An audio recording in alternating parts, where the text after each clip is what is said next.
देखा था कि जो झांग था वो यहाँ पर फाइट के लिए तैयार हो गया था और उसने फाइट करते टाइम यहाँ पर ली से कहा था कि आज तुम मरने वाले हो, लेकिन हमने देखा था ये भी कि जो ली था उसने कहा था कि तुम्हारी किस्मत और मेरी किस्मत कोई नहीं जानता है, वो तो मैच के एंड में ही पता चलेगा कि यहाँ पर अब कौन जीने वाला है और कौन मरने वाला है। और इसी के साथ हमने देखा था कि यहाँ पर झांग को गुस्सा आ गया था और इसीलिए उसने यहाँ पर अपनी फिजिकल स्ट्रेंथ से ही ली के ऊपर अटैक कर दिया था, क्योंकि वो ली को इतना काबिल भी नहीं समझता था कि वो उसके लिए यहाँ पर स्पिरिचुअल पावर को यूज करे। लेकिन हम देखते हैं वो यहाँ पर अपनी फिजिकल स्ट्रेंथ से भी अपनी स्पीड का यूज कर रहा था, जो कि काफी ज्यादा फास्ट थी। और हम देखते हैं कि वो अपनी इसी फास्ट स्पीड का फायदा उठाने की कोशिश कर रहा था यहाँ पर ली को मारने के लिए। लेकिन यहाँ पर हम देखते हैं कि जो ली होता है वो यहाँ पर उसके अटैक्स को बहुत इजीली डॉज कर ले रहा था और उसकी इतनी ज्यादा स्पीड को देखकर वो शॉक हो गया था। उसे यहाँ पर कोई भी आइडिया नहीं था कि इसकी स्पीड इतनी ज्यादा कैसे बढ़ गई। हम देखते हैं वो यहाँ पर अपनी फुल स्पीड में पंचेस कर रहा था, लेकिन उसकी स्पीड इतनी ज्यादा भी नहीं थी कि वो यहाँ पर ली को नुकसान पहुंचा सके। इसी के साथ हम देखते हैं कि वो ली के ऊपर यहाँ पर अपने सारे पंचेस को करने के बाद सोचने लगता है कि जब मैंने इसके साथ पिछली बार फाइट करी थी तो ये इतना ज्यादा स्पीड से यहाँ पर मेरे अटैक्स को डॉज नहीं कर पाता था, लेकिन अचानक से इसकी स्पीड इतनी ज्यादा कैसे बढ़ गई। क्या इसने अपनी स्पीड को बढ़ाने के लिए यहाँ पर काफी ज्यादा वर्क किया है, काफी ज्यादा मेहनत करी है। इसी के साथ हम देखते हैं कि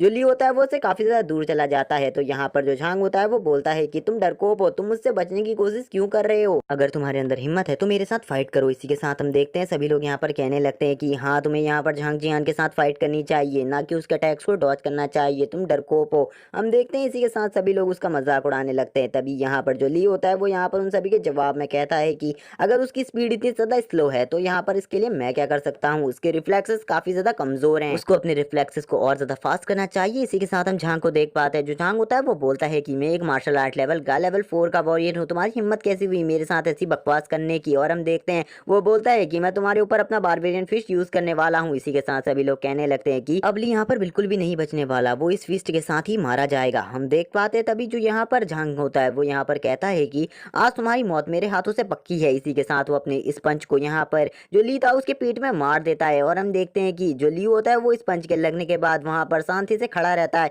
और यहाँ पर कोई भी हलचल नहीं होती। इसी के साथ यहाँ पर एक बहुत बड़ा ब्लास्ट होता है। इसी के साथ यहाँ पर उसको लगने लगता है कि अब यहाँ पर जो ली है वो मारा जा चुका है, अब वो इस मैच को जीत चुका है। और इन सब चीजों के साथ वो काफी ज्यादा खुश हो जाता है। लेकिन तभी हम देखते हैं यहाँ पर जितने भी उसके सपोर्टर थे वो हंसने लगते हैं और कहते हैं कि हाँ यहाँ पर झांग जियानी जीतना चाहिए था, उसकी पावर काफी ज्यादा है और उसको हराने के लिए यहाँ पर इतने कमजोर लोग नहीं चाहिए। तभी हम देख पाते हैं जो ली के दोस्त होते हैं वो यहाँ पर काफी ज्यादा चिंतित हो जाते हैं ली के लिए। लेकिन जो यहाँ पर जू होता है यानी कि इसका रेफरी होता है वो बोलता है कि आखिरकार मैं यहाँ पर इस मैच को जीत ही गया, मैंने इसे पूरी ईमानदारी से लड़ा और अगली बार से जो भी मेरे खिलाफ जाएगा उसके साथ ऐसा ही होगा। तभी हम देखते हैं कि उस डस्ट में से एक आवाज आती है जिसे सुनने के बाद झांग भी शॉक हो जाता है। तभी हमें यहाँ पर ली को दिखाया जाता है जो कि यहाँ पर कहता है कि आखिरकार किसी के अंदर इतनी ज्यादा पावर कैसे हो सकती है जो यहाँ पर एक डिवाइन लेवल के बंदे को मार सके। हम देखते हैं कि वो बोलता है ये खाली एक मार्शल आर्ट लेवल का वॉरियर है और मैं डिवाइन लेवल का। इसी के साथ हम देखते हैं जो यहाँ पर झांग होता है वो सोचने लगता है कि वो इसके बारबेरियन फिश से कैसे बच सकता है। जो जू होता है वो भी शॉक हो जाता है उसकी पावर को देखकर, क्योंकि आज से पहले इस एकेडमी में एक ही बंदे में इतनी पावर थी। क्योंकि उसका नाम तो हमें नहीं बताया गया था इसीलिए उसका रूम नंबर 1 है। हम देख पाते हैं सभी लोग यहाँ पर कहने लगते हैं कि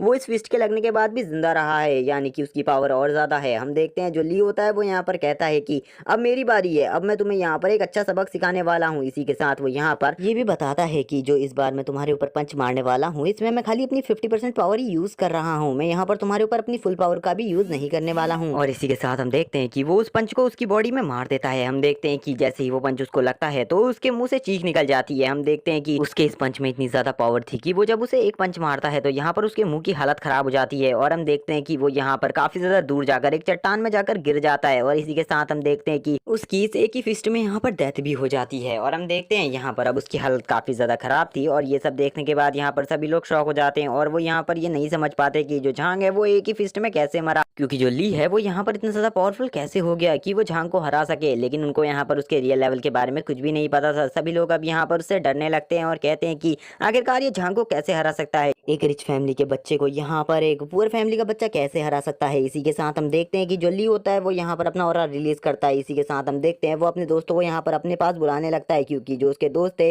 वो अभी तक उससे काफी ज्यादा दूर खड़े थे। इसी के साथ हम देखते हैं कि यहाँ पर जो उसके दोनों दोस्त होते हैं वो उसकी तरफ बढ़ने लगते हैं। लेकिन हम दूसरी तरफ यहाँ पर यंग मास्टर जू को भी देख पाते हैं जिनको यहाँ पर बिल्कुल भी समझ में नहीं आ रहा होता कि यहाँ पर जो झांग है वो हार कैसे सकता है। तभी हम देखते हैं जो यहाँ पर ली के दोस्त होते हैं वो उससे कहने लगते हैं कि क्या तुम हमें भी इस फिस्ट की ट्रेनिंग दे सकते हो, क्या तुम हमें भी अपने जितना पावरफुल बना सकते हो। तभी ली कहता है कि हाँ, मैं तुम्हें यहाँ पर ये सब सिखा सकता हूँ, लेकिन अभी नहीं, कल को। इसी के साथ वो कहता है कि अब मैं जब इस मैच को जीत चुका हूँ तो अब मुझे यहाँ से जाना चाहिए। और यहाँ पर यंग मास्टर जू को इस सब चीजों को देखने के लिए मैं यंग मास्टर जू का शुक्रिया करना चाहता हूँ। इसी के साथ हम देखते हैं कि जो यहाँ पर यंग मास्टर जू होते हैं वो कहने लगते हैं कि चलो जल्दी से जल्दी डीन के पास चलो, हमें कंप्लेन करनी होगी कि यहाँ पर जो ली है उसने यहाँ पर यंग मास्टर जू को पूरी तरीके से मार दिया है। वो कहता है कि तुमने यहाँ पर आज जू को मारकर बिल्कुल भी अच्छा नहीं किया और अब तुम्हारे साथ तुम्हारी लाइफ में भी अच्छा नहीं होने वाला है। हम देखते हैं वो कहता है कि मैं डीन के साथ मिलकर तुम्हारे लिए कुछ भी अच्छा नहीं होने दूंगा। इसी के बाद हमारा सीन शिफ्ट होता है, फैंग फैमिली का सीन दिखाया जाता है, जहाँ पर हम देखते हैं कि फैंग फैमिली के अंदर किसी ने काफी सारे गिफ्ट्स को फेंका हुआ था। और गाइस इस बंदे के बारे में हमें कुछ भी नहीं बताया जाता जिसने गिफ्ट को फेंका है। इसी के साथ हम देखते हैं कि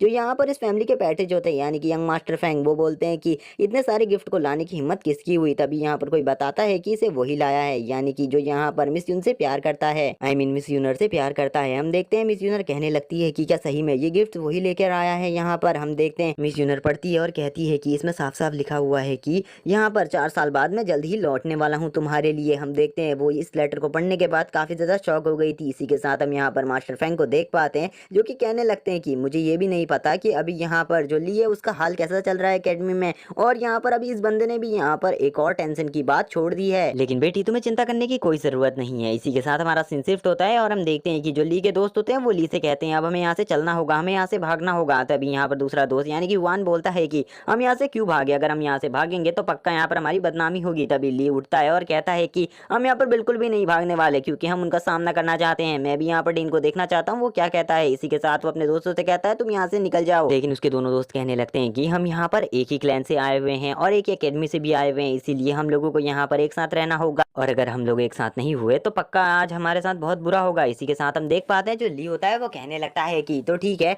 चलो अब यहाँ पर जो यहाँ पर डीन है उनके आने का टाइम हो चुका है। और वो इसी के साथ जैसे ये बोलता है तो बाहर पर डीन खड़े होते हैं और हम देखते हैं वो चिल्ला रहे होते हैं और ली को बाहर बुलाते हैं। और यहाँ पर वो कह रहे होते हैं कि जब तुम इस एकेडमी के अंदर आए थे तो मैंने तुम्हें समझाया था कि यहाँ पर किसी से भी पंगा नहीं लेना है, लेकिन तुमने यहाँ पर झांग को मार दिया। इसी के साथ ली बाहर आता है और ली बाहर आते हुए कहता है कि वो बस एक फेयर फाइट थी जिसको यहाँ पर यंग मास्टर जू लीड कर रहे थे और बाकी सभी लोगों ने भी उस फाइट को देखा है। लेकिन हम देखते हैं कि यहाँ पर यंग मास्टर जू इस बात से मुकर जाते हैं और कहते हैं कि वो यहाँ पर बिल्कुल भी एक फेयर फाइट नहीं थी। यहाँ पर ये दोनों अपने आपसी मामले के लड़ रहे थे जिसमें यहाँ पर ली ने उसे तुरंत ही मार दिया था। यहाँ पर अब आपको फैसला करना होगा और आप ये बात यहाँ पर किसी से भी पूछ सकते हैं। इसी के साथ हम देखते हैं वो सोचने लगता है कि यहाँ पर मेरी जू फैमिली के खिलाफ जाने की हिम्मत किसी की भी नहीं होगी। हम देखते हैं सभी लोग यहाँ पर कहने लगते हैं कि एक बंदा यहाँ पर बोलता है मैंने तो यहाँ पर कुछ देखा ही नहीं, मैं काफी ज्यादा लेट पहुंचा था। दूसरा बंदा बोलता है कि मैं तो कुछ सुन ही नहीं सकता। लेकिन हम देखते हैं सभी लोग यहाँ पर ऐसे ही बहाने मार रहे थे। इसी के साथ जो डीन होते हैं वो खुश हो जाते हैं और बोलते हैं कि यहाँ पर तुम्हारे लिए कोई भी गवाही नहीं देना चाहता, यानी कि तुमने गुनाह किया है और अब तुम्हें इस गुनाह को कबूल भी कर लेना चाहिए,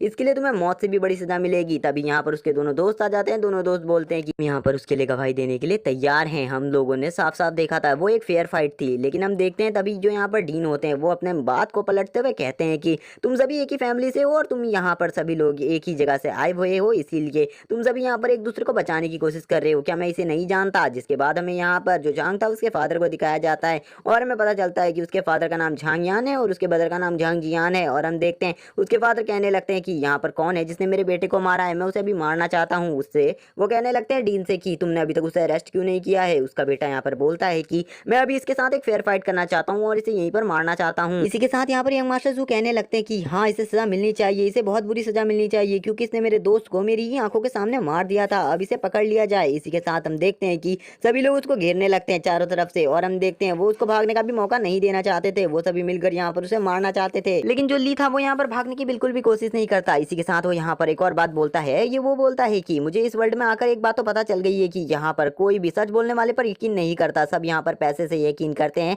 जिसके पास पैसा होता है सब उसी को देखने लगते हैं। हम देखते हैं तभी यहाँ पर जो डीन होते हैं वो कहते हैं कि तुम्हें यहाँ पर अपनी बकवास कम करनी चाहिए, तुम्हें कम बोलना चाहिए, तुम्हें नहीं पता तुम्हारे सामने कितने बड़े बड़े लोग खड़े हैं। इसी के साथ वो उसे शांत कराते हैं। हम देखते हैं तब यहाँ पर चारों तरफ सभी लोग उसे घेर रहे होते हैं। तभी यहाँ से एक बंदा आ जाता है जिसका नाम हमें बताया जाता है जियान, और गाइस शायद से यही वो बंदा है जिसका रूम नंबर 1 है और इससे यहाँ पर सभी लोग डरते हैं। और गाइस इसकी पावर तो सही में बहुत ज्यादा है और इसकी पावर के बारे में अभी तक हमें कुछ भी नहीं बताया गया, लेकिन लेकिन यहाँ पर अभी तक इसकी सबसे ज्यादा पावर है इन सभी स्टूडेंट्स में। इसी के साथ हम देखते हैं सभी लोग कहने लगते हैं कि अब यहाँ पर जियान क्यों आ चुका है, क्या ये यहाँ पर एक और मसला खड़ा करने आया है जू फैमिली के खिलाफ। वैसे भी इसके सामने जू फैमिली खड़ी नहीं हो सकती, ये इतना ज्यादा रिच है कि अगर ये ली के साथ हो जाए तो पक्का यहाँ पर जू फैमिली भी उसका कुछ नहीं बिगाड़ सकती। हम देखते हैं जो डीन होते हैं वो उसके आते ही यहाँ पर झुक जाते हैं और उससे कहने लगते हैं कि मास्टर अब आप यहाँ पर क्यों आए हुए हैं, आपको यहाँ पर क्या काम है। इसी के साथ हम देखते हैं वो यहाँ पर कुछ नहीं कहता और उसकी इस चुप्पी के साथ ये एपिसोड यहीं पर एंड हो जाता है। याद से चैनल को सब्सक्राइब कर देना, वीडियो को लाइक कर देना, कमेंट करके जरूर बताना एपिसोड कैसा लगा। Okay bye guys.